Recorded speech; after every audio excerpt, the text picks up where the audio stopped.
जय हिंद सेनेत नव्या पदाधिकाऱ्यांची नियुक्ती। नईमभाई शेख यांची राज्य उपप्रमुख तर रामदास सावंत यांची सचिव व प्रवक्तेपदी निवड। जय हिंद सेनेचे पक्षप्रमुख चंदनदादा चव्हाण यांनी पक्ष संघटना अधिक बळकट करण्याच्या उद्देशाने नव्या पदाधिकाऱ्यांच्या नियुक्तीची घोषणा केली आहे।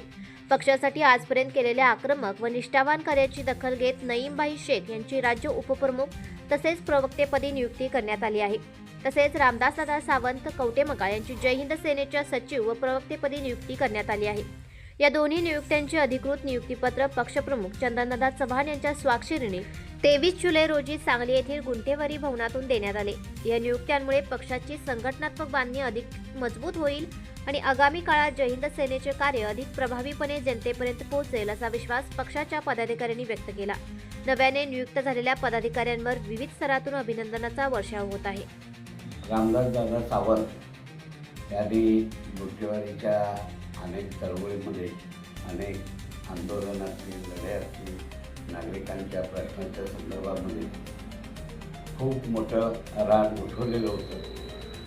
त्यांचं योगदान जय हिंद सेनेमध्ये आणि गुंठेवारी चळवळीत मोठं आहे। म्हणून त्यांना यापूर्वी जय हिंद गुंठेवारी सेनेचं प्रदेशाध्यक्षपद देण्यात आलेलं होतं।